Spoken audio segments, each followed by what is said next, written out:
If one of the aims, one of the hopes of New Hampshire last night was to whittle down the number of candidates and give Democratic voters somebody to get behind, that is not really what happened here. There are still 5 in the running, 3 of whom can legitimately claim to still be gaining momentum, and that could further split the vote in the months to come. As you said, Senator Bernie Sanders did manage to eke out something of a victory, but to put it in context, all the votes from around here from the elections are converted into delegates, and there are 4,000 delegates up for grabs in total across the 50 states.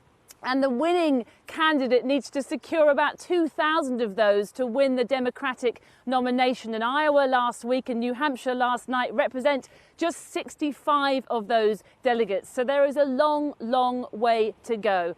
But a win is a win, and in that sense, last night was Bernie Sanders' night. His supporters waited white-knuckled as they watched the screens and the last agonising votes trickled in. And when it was finally clear that Bernie Sanders had squeaked over the line, the senator promising revolutionary change strode in to soak up his moment of New Hampshire glory. Senator, can you make it the whole way? How confident are you, Senator? He'd hoped his victory would be decisive, but despite the strong turnout, he won by just a tiny sliver, less than 2% of votes. This victory here is the beginning of the end for Donald Trump. We are putting together an unprecedented, multi-generational, multiracial political movement. Yet the young voters he hoped would flock to him also split their support, turning to Bernie's younger, more centrist Democratic rivals. We're going to Nevada, we're going to South Carolina, we're going to win those states as well. Senator Sanders has clinched a victory here, yes, but only just. If we've learned one thing here tonight, it's that it's still an extremely tight race at the top, with no clear front-runner. Pete Buttigieg! And that's because of this guy. Bernie's supporters deride him as Wall Street Pete for his corporate backers. Yet the former mayor from Indiana, 40 years Bernie's junior, is gobbling up his voters. And thanks to you, a campaign that some said shouldn't be here at all has shown that we are here to stay. Some feared that his surprise-type victory in Iowa would fizzle here, but Mayor Pete's momentum and message of more moderate change endured. So many of you decided that a middle-class mayor and a veteran from the industrial Midwest was the right choice to take on this president, not in spite of that experience, but because of it. He might actually have won here were it not for the fact his votes were split with her. Hello, America. I'm Amy Klobuchar, and I will beat Donald Trump.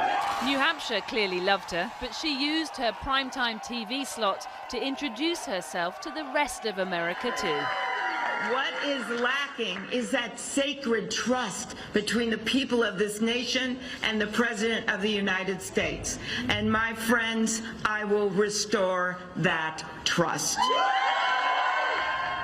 It was her performance in a TV debate just days before that catapulted Amy Klobuchar from 5th place in Iowa to 3rd place here, leaving other big names behind. Many had written her off, but as the night progressed, it was clear Democratic voters were more than ready to give this Midwestern moderate a second chance. First-time voter. I think she's just very solid. She's very smart, And she knows how empathetic. to work in Washington. Yeah. And get things done. I've looked at her background. She's done an awful lot, and she's a woman. And I think we need a woman president. By far, the biggest upset of the night was the dismal showing for former Vice President Joe Biden, who left before the votes were even counted. Conventional wisdom had it that he would take New Hampshire. In the end, all he took was a hammering. We have to be a country of second chances, for God's sake. Now think about it. It's he who's now hoping the upcoming vote in South Carolina, with its sizable African-American population, will give him not his second but his 3rd chance. He loses one more contest and it could be bye-bye Biden. Not so for Bernie. The self-appointed Democratic Socialist is out in front now, and he'll do all he can to capitalise on his New Hampshire momentum.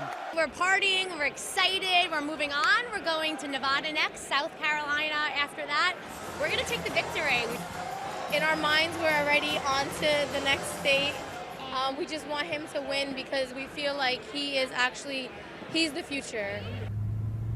They believe he's the future, but with less radical contenders still in the race, will the rest of America agree? Well, we were in the room last night and you could really see the nerves on the faces of Bernie's team. There was a real fear that he might lose to Pete Buttigieg, and that really underscores the fragility of his victory. It was nothing like the thumping win that he secured last time round against Hillary Clinton.